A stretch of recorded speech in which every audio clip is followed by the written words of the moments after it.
It's 2014.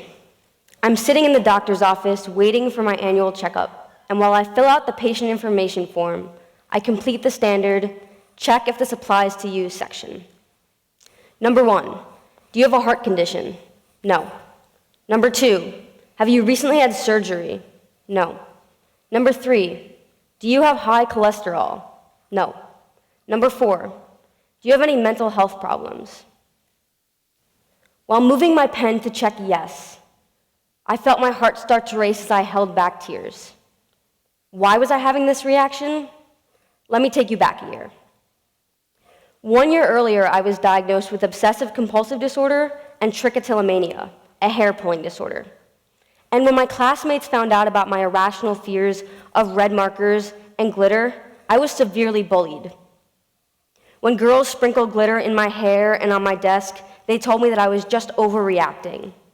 When boys chased me around the room with red markers, I just needed to relax. So when I checked yes to having mental health problems, I felt the same way I did when my classmates told me to get over it. I felt attacked, defensive, and defeated. But why was I having this reaction? I have no problem admitting that I have a mental illness. What got me was the word that is attached to the phrase mental health, and that word is problem. Am I somehow broken? Am I somehow less than? Am I the problem? And what made this feeling even worse was that when I looked at the rest of the form, the question asking about my mental health was the only one with the word problem in it. No one asks if you have a problem with diabetes. No one asks if you have a problem with cancer. So why does our language make having a mental illness seem shameful? Do you know how easy it would be to replace mental health problems with mental illness or mental health concern? A few years after my experience at the doctor's office, I was diagnosed with generalized anxiety disorder as well as panic disorder. So I became even more aware of the stigma I was facing when it came to my mental health.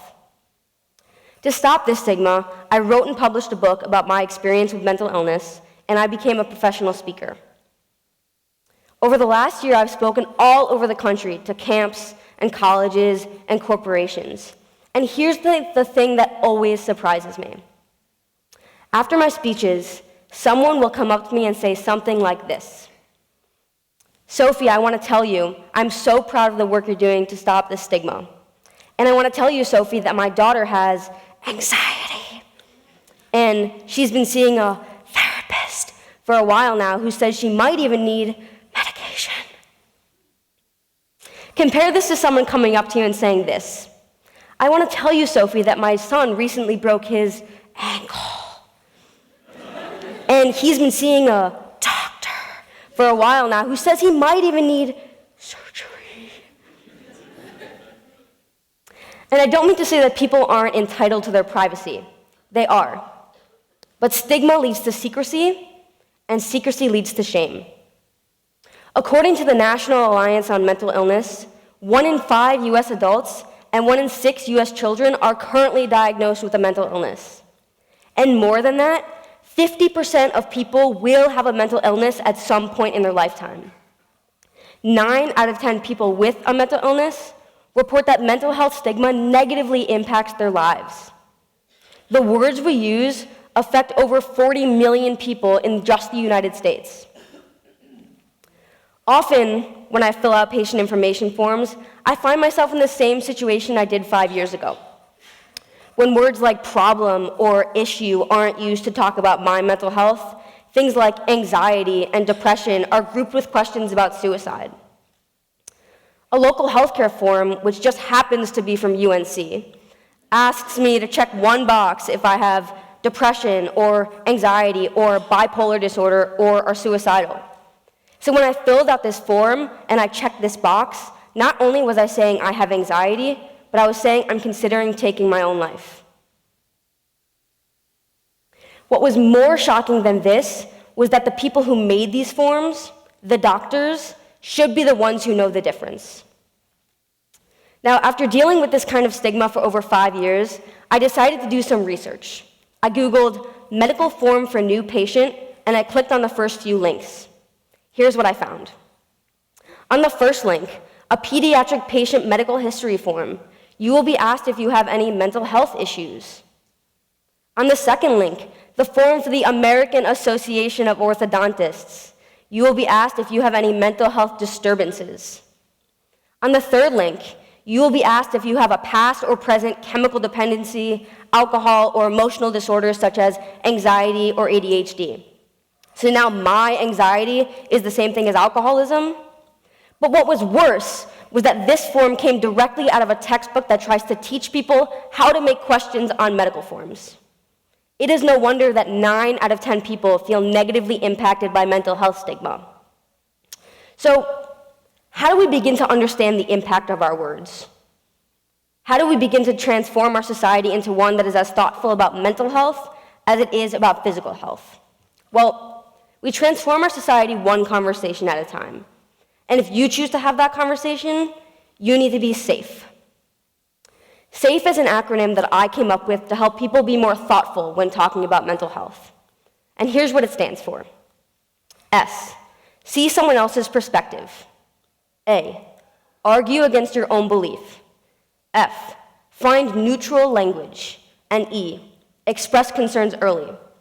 But what does SAFE have to do with our mental health? Well, often our word choices and our beliefs and actions based on those word choices don't take into consideration other people's feelings. If we break down SAFE into its components, it becomes clear. S, see someone else's perspective. If you don't have a mental illness, it can be challenging to understand why something you may say can feel destructive towards someone with a mental illness. If we look at what you say from the perspective of someone with a mental illness, we can rephrase our words so that we're using supportive language. If you say, for example, just relax, ask yourself, what is the impact that has on the person I'm talking to? You may intend well, but the impact might be very different. Or if you say, I'm so OCD because you like your room clean, are you thinking about the impact that has on someone who has actually been diagnosed with OCD, like me? A, argue against your own beliefs. In our society, we are so quick to argue against each other.